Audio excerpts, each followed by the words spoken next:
You're listening to the Missionary Perspective Podcast with veteran missionaries Erik Johnson and Joshua Mead. We're glad you could join us. We trust this podcast will be both a blessing and a challenge as we relate topics in world evangelism from a missionary perspective. Now, here's Josh and Erik. Well, good morning, listeners, and look who it is. It's Josh Mead. Josh Mead, the summer break captain and king. I think we're right there with you. Josh, it's been a long time. I think we said we were going to take 6 weeks. I think we went a little longer. How you been? Yeah, we talked about a 6-week hiatus and went a little bit longer. And I don't even know if we're going to get back on schedule. I think we're going to try, Erik, getting back on schedule. Now that summer is ended and we're moving into more of a routine. We've been great. We had a great summer. And as most ministers know, or pastors, or whatever ministry you're involved in, summertime is a unique time of ministry. It's a change of pace. Sometimes it feels like things slow down in some aspects, but then it's just going by rapidly in other aspects, and you're just constantly busy. And so does that describe your summer, Erik? Oh, it sure does. It was a whirlwind from kind of start to finish. It's still kind of whirling around. But before we get started, I want to just throw a little something in there. While we were home, and we'll talk about that in a minute, I heard from a lot of different people, Josh, who listen to our podcast and enjoy it. And believe it or not, a lot of them aren't missionaries and pastors. And I had many people come up to me and said they listened to every episode. And in fact, I was at a wedding of my sister's, and my uncle came up, who is a mailman, Dan Johnson. And while he's out on his route, he listens to all of our podcasts. And so I want to give a shout out to my Uncle Dan. And he said, "Yeah, you do a good job." He said, "That Josh Mead, though, man, that guy's got a voice, doesn't he?" I was like, "Well, thanks, Uncle Dan." Sure. So we got lots of listeners and places we might not even expect it. Well, Josh. It's a great honor, and we count it a privilege. I just enjoy getting on here and chatting with Erik. You know, we're in a part of the world where there's very few missionaries. There's only one other foreign mission, American mission team here in this in our city, and maybe only about 4 or 5 families total in our entire region up here. And so I just enjoy getting on in the fellowship with you. And of course, it's a great honor and privilege that anybody would choose to listen. And we hope that it is our prayer that it's a blessing, helping give some insight into the real world of mission work, specifically overseas. In the first, I guess we started back in October. So now we're talking, nearing in on a year. Josh and I have done a lot of talking about maybe some of the first steps in mission life, some of the things you might expect, some of the real basic questions a new missionary would want to know, or a person very interested in missions. But I would say in season 2, which I think is kind of funny how Josh said that was the end of season 1. I like that. In season 2, I think we're going to bring you a lot more perspectives from people other than us, people we've been able to line up different interviews to continue along some of those things that Josh and I had mentioned in our experience, but to see if they're also the case with other missionaries around the world. And so I know I've got a number of interviews lined up, even some people who aren't necessarily missionaries, that were missionaries before, who have a lot to maybe add in to missionaries who are on the field now who've gone before us. And so I'm really looking forward to season 2, Josh. Yes, certainly. And, to your point on bringing in others into the podcast and doing more interviews, missions really is, whether it's foreign, whether it's at home, missions is a church. It's a church mission. It's something that every individual who's in the Church of Christ is to be actively involved in missions in one form or another. And so, we don't have to just talk to missionaries on the foreign field, which I enjoy those interviews. I enjoy interviewing other missionaries. A lot of the questions I'm able to ask help me. I ask them for my own personal growth. And of course, it can give insight into some of the perspectives of working in other cultures and some of the challenges.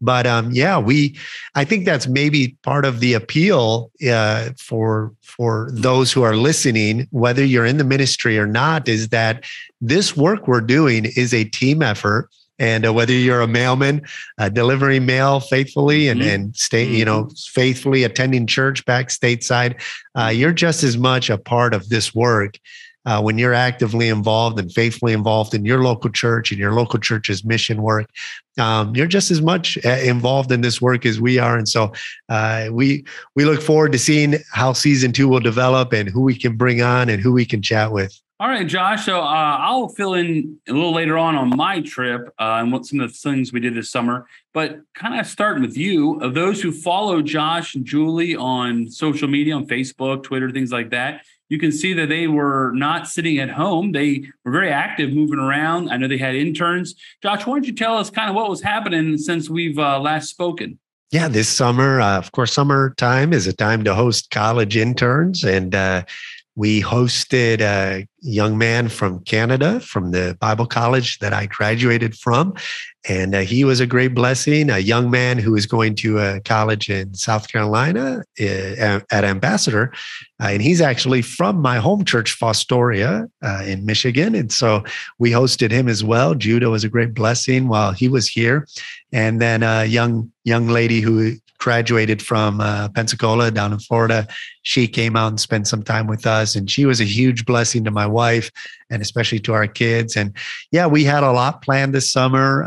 We did our annual, this was our second trip to the Gambia, and we took more people with us this time, right. A couple young men from our church, as well as Pastor Malik. We went down, and the interns who were with us, we all drove down and hosted our second biblical faith seminar. And really the emphasis we make and why we call it a biblical faith seminar is because we want to make it an open invitation to anybody to come who has a sincere desire to understand the teachings of Christ from a biblical perspective. There's a lot of churches all over the world, but I mean, especially in Africa, who claim to be churches of Christ, but they've got some not so biblical theology that they practice. And we don't claim that we're the only church or that we know everything, but it's our heart desire to know, what does the Bible say and how do you interpret the Bible? How do you correctly approach the Bible? And our heart's desire in our ministry here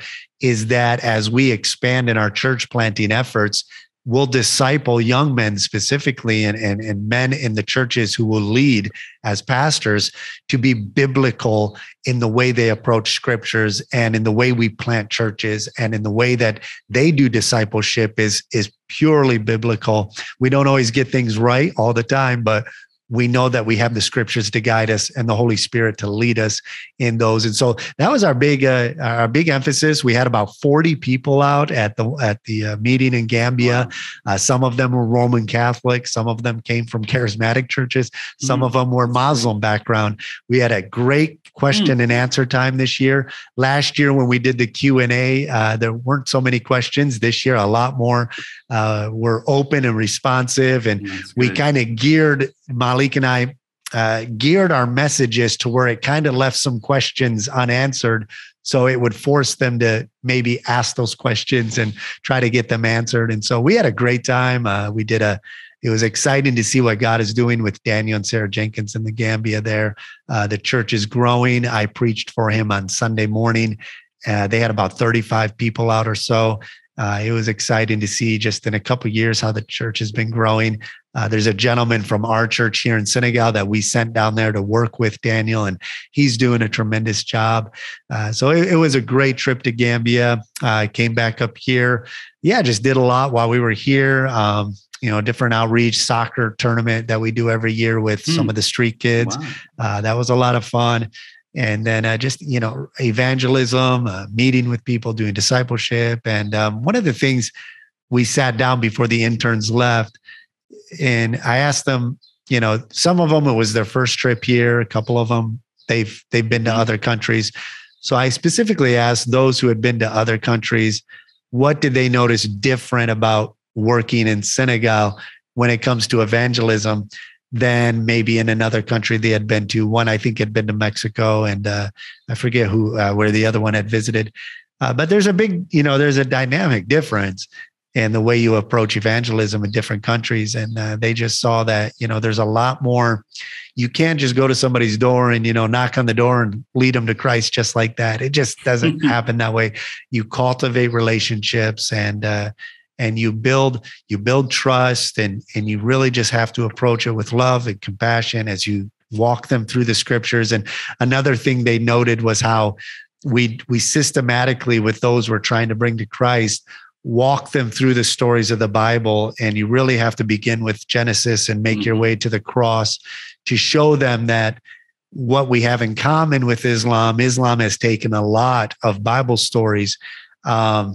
Sometimes, in the Quran, they get it mixed up. There's not a lot of details in the Quran.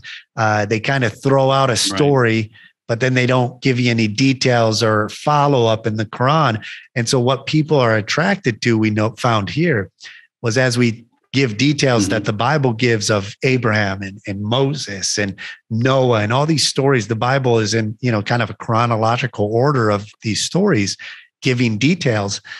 People love hearing that. It kind of fills in the gaps that the Quran is missing. And by the time you get to Jesus, sometimes it clicks and it just makes sense. And so, it's a slower process, but it's an exciting process as you walk with people here, sharing the gospel. And so I think that was one of the biggest things when they left. They had to fill out a form to turn into their mission professor at college. And one of the questions was, how many people did you lead to Christ? And they're like, well, we didn't see anybody come to Christ during this time. We got to share the gospel a lot, but I mean, where everybody was that we shared the gospel with, I mean, they could sense there's a lot of work to be done just to get them to a point where they recognize, the purpose of Jesus coming and all of that. And so there's so many obstacles to overcome. But man, I'll tell you, our prayer is that, that wouldn't hinder somebody from coming to want to work here, but they would just see that as, hey, there's places that are challenging, but people need the gospel here just as much as other places. So yeah, we had a great summer, just taking up with those activities, working with the interns, help them learn a little bit of the language and get the experience of what missions is like here, doing a lot of outreach and, different trips to Gambia, other places. And so, yeah, we've had a great summer. So you guys had a trip to the States. That was part of why we kind of did a hiatus, because we were so busy here, constantly going. And then you guys took a little trip to the States. Tell us about your time back, and you've gotten resettled back there in the Dominican Republic. Tell us a little bit about your summer. So one of the things I learned, I think we were learning this before we took off, but some of the things you don't want to do is you don't want to have a podcast about stress, because then you learn a lot about stress. And then you don't want to do a podcast where you talk about what you do on furlough, because when you go home on the next furlough, it's going to be completely different. So I'm starting to figure out these podcasts that we're doing where I act like I know what we're talking about, and then ends up going on its ear when we actually do it again. So no, we were able to go back at the end of May. My youngest sister, I'm the oldest of 11. I have 3 sisters. Funny enough, they're all separated by 10 years.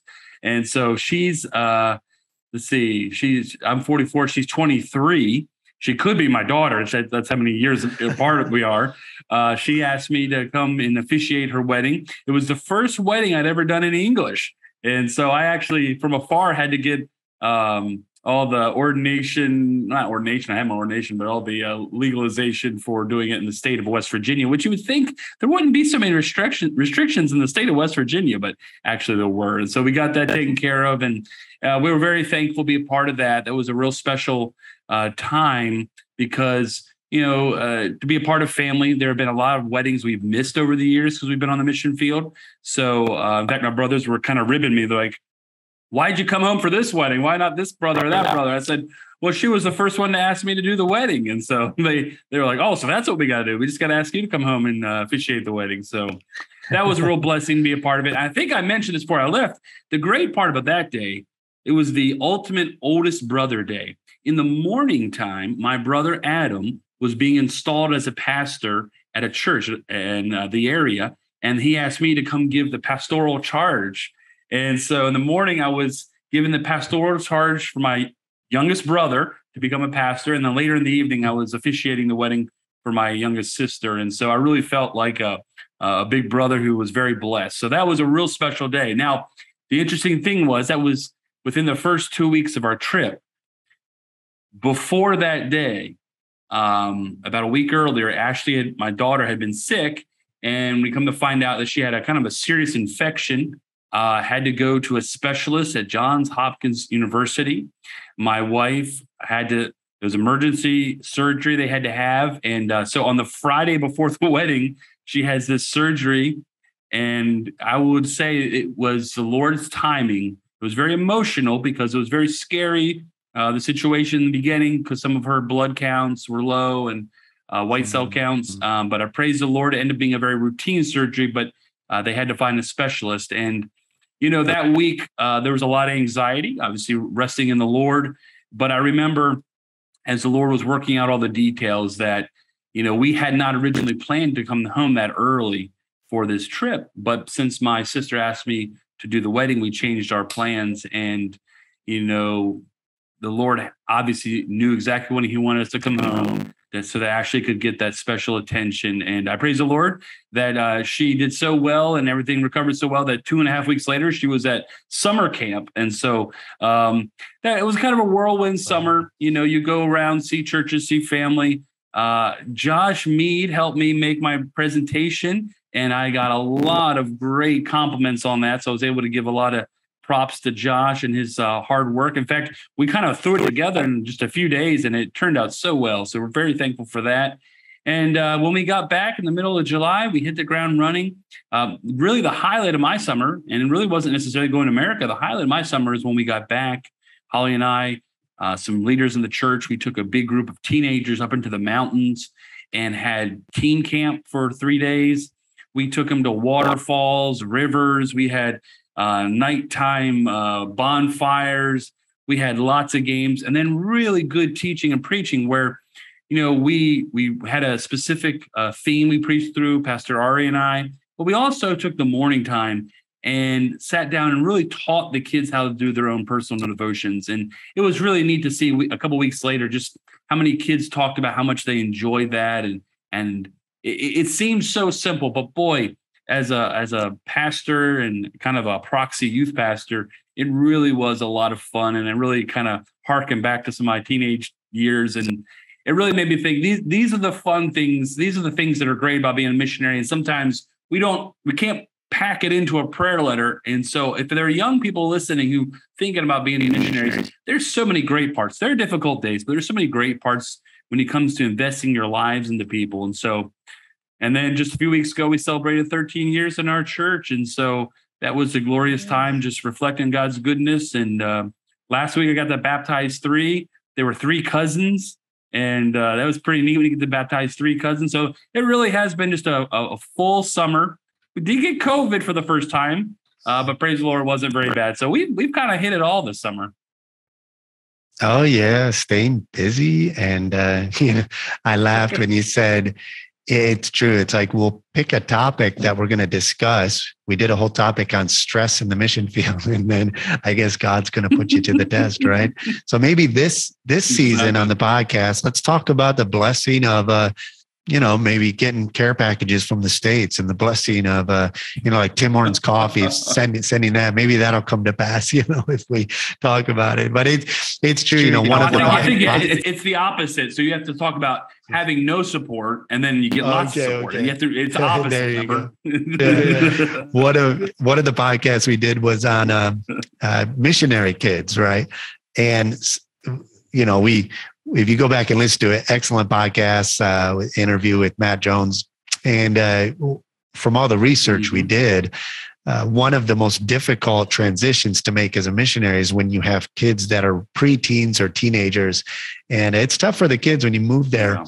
And when we went to Gambia, our kids, this is life for them. So they're used to living in both places, Senegal, going back to the States and Canada, they don't know where's home. Senegal really is home to them, but Canada, they feel at home. America.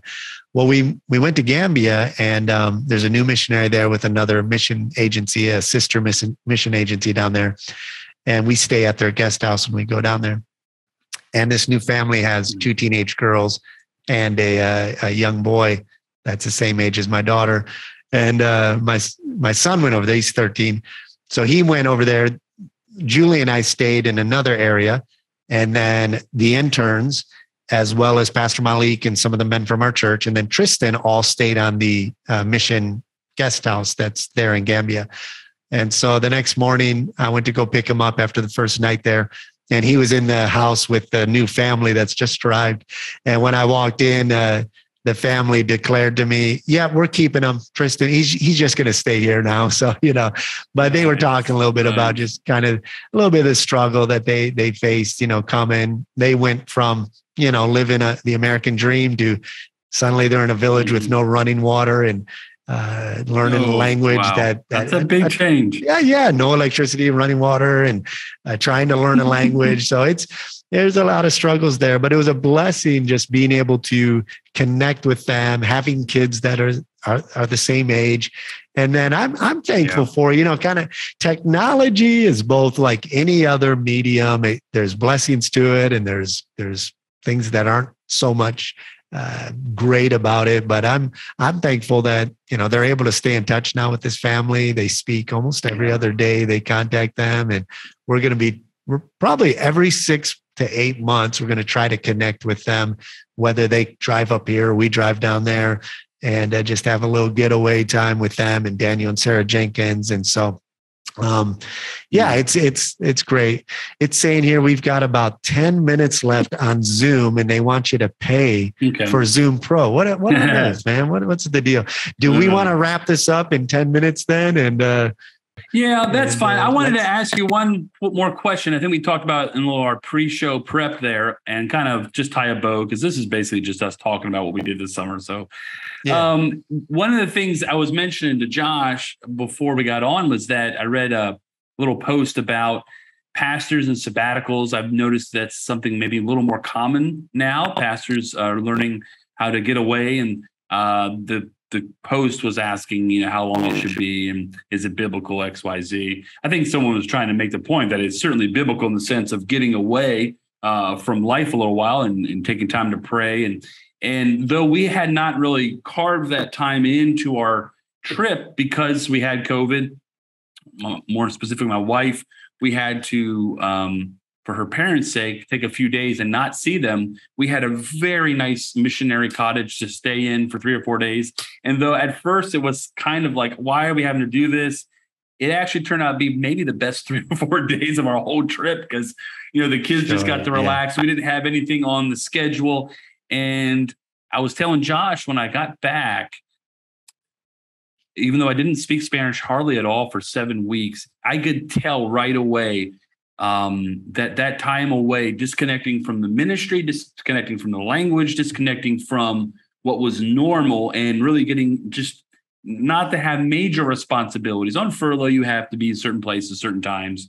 But that really helped me as I came back. And I think I've noticed it mentally and emotionally more than ever, coming back into preaching and just seeing how the Lord opens the word, the new time, a new way, afresh, as far as communicating in another language. And I don't know if you've ever had that experience, Josh, when you've come back and not spoken foreign languages and listened to foreign languages as much as you are when you're on the mission field. But when you come back, you feel rejuvenated and ready to go. And I want to encourage every pastor. I know some people can't go away for 6 or 7 weeks.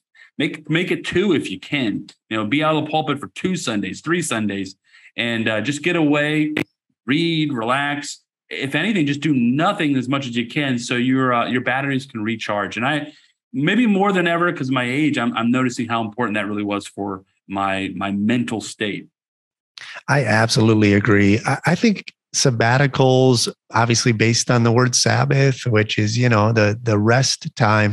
Mm-hmm. I think it's absolutely essential. I was looking at a stat the other day. It says that we sleep, human beings sleep, like 25 years of your life is just sleeping.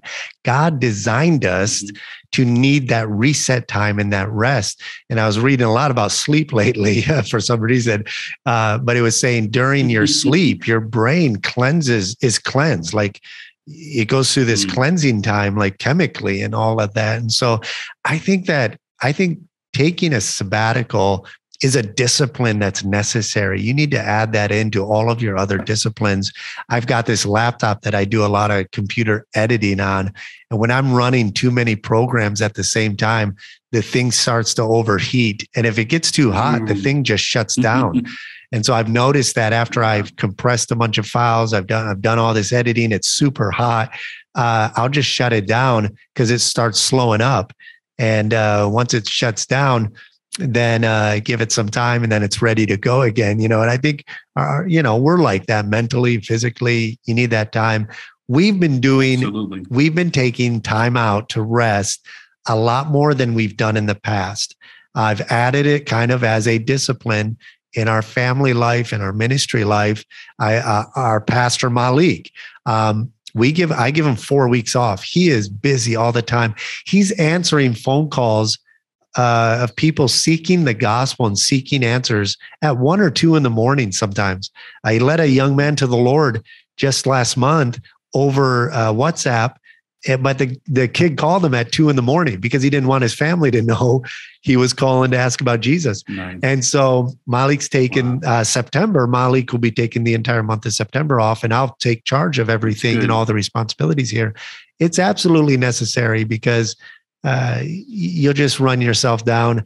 I've noticed this year, because we've been taking more rest times and added it into our schedule, it seems to kind of cut off stress that might have been there, as we get more stressed, bogged down with ministry and things. And so, yeah, definitely I agree with that. You need to add that time in. If you're a missionary, I know you've got that sense of responsibility to your churches that, I need to make sure that I need to maybe do more, like what the Apostle Paul said. I labored more abundantly than they all. And that's that's good to be disciplined like that. Absolutely. You need character.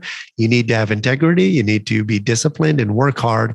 But at the same time, if you work yourself to death and burn out, you're going to lose a lot of years where, you've just gotten back and celebrated 13 years on the mission field.